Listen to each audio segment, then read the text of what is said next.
ассалому алайкум дӯстон, хуш омадем ба шабакаи мо. имшаб шаби муҳорибаҳо буд. дар олмон ду варзигари тоҷик баромад карданд. дар амрико бошад турнири UFC Fight Night баргузор гардид.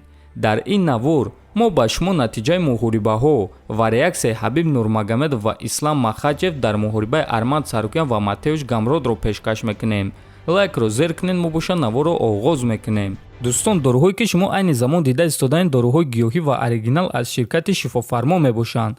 ана ин Трибулусу 3 дар 1 барои хунукзадагӣ барои шахсоне ки фарзанд ёфта наметонанд, капсулаҳои самиюван барои фарбешавӣ, равғани донаи каду, равғани хилба, равғани усма, равғани сиёҳдона, миноксидил барои ришмуи сарбарорӣ ва ҳамчунин доруҳо барои дарди меъдаву рӯда, дарди мушакҳо ва дигар намуди доруҳоро аз ширкати шифофармо дастрас карда метонед. худи ҳозир ба номерҳои дар рӯи экран буда занг зада доруҳои даркории худро харидорӣ кунед. шаби гузашта дар Олмон дар гран-прии турнири Суперлига ММА ду варзигари тоҷик баромад карданд. Абдуллоев Бахтиёр бо рекорди 8-1 зидди Али Ҳасан бо рекорди 3-3 ва Кароматулло Суфиев бо рекорди 6-0 зидди Ли Хемонд бо рекорди 3-0. Абдуллоев Бахтиёр рақиби худ Али Ҳасанро дар дуюм раунд бо тариқи сабмишн шикаст дода рекорди худро 9-1 кард. Кароматулло Суфиев боша мутаассифона бо қарори доваро ғалабаро аз даст дод ва дар карьераи касбии худ бори аввал мағлуб шуд. акнун рекорди ӯ 6-1 аст. мо Бахтиёр даста ва мухлисони ӯро табрик мекунем. ба Кароматулло боша гуфтанием ки рӯафтода нашав бародар, ҳоло ҳамааш дар пеш аст ва ғалабаҳои калон туро интизоранд.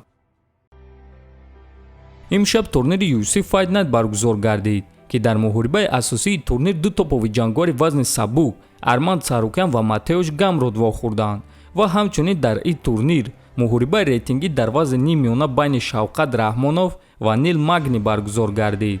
ва боз дар ин турнир амакбачаи Ҳабиб Нурмагомедов Умар Нурмагомедов сеюм муҳорибаи худро дар UFC гузаронд ва рақиби ӯ яке аз ҷангоарони сахти вазни 61 кг Натан Манес бо рекорди 14-1 шуд.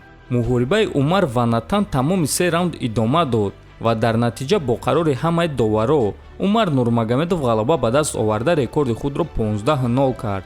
муҳорибаи рейтингӣ дар вазни нимёна байни ҷангори бебохти қазоқ Шавқат Раҳмонов ва ветерани UFC Нил Мегни боша дар охири дуюм раунд ба фоидаи Раҳмонов ба анҷом расид.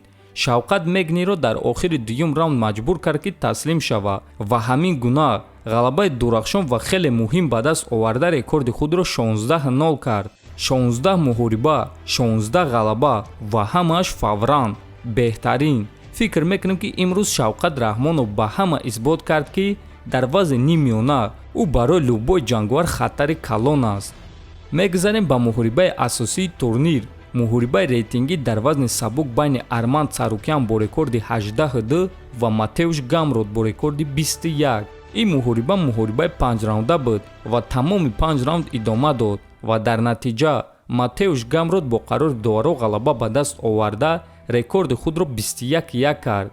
барои Царукян боша ин дуюм мағлубият дар ташкилоти UFC шуд. дӯстон, бояд гуфт ки муҳорибаи хеле наздик ва хеле дурахшон буд. ҳозир боша реаксияи Ҳабиб Нурмагомедов ва Ислам Махачев дар ин муҳориба. Ҳабиб Нурмагомедов: боз 5 раунди дигар тамошо кардан мехоҳам. вау, чӣ гуна муҳорибаи дурахшон! беҳтарин муҳорибаи ташкил карда Шон Шелби. Ислам Махачев: ин муҳориба дар сатҳи баланд буд. Гамродро табрик мекунам. беҳтарин баромад. Арман, саратро боло бардор. ту ояндаи калон дорӣ, навиштааст Махачев. дӯстон, худи шумо бо қарори доваро розӣ ҳастен ё не? ҳатман фикротонро нависен, дар канал обуна шавен. то боздид хонободу сарбаланд бошен.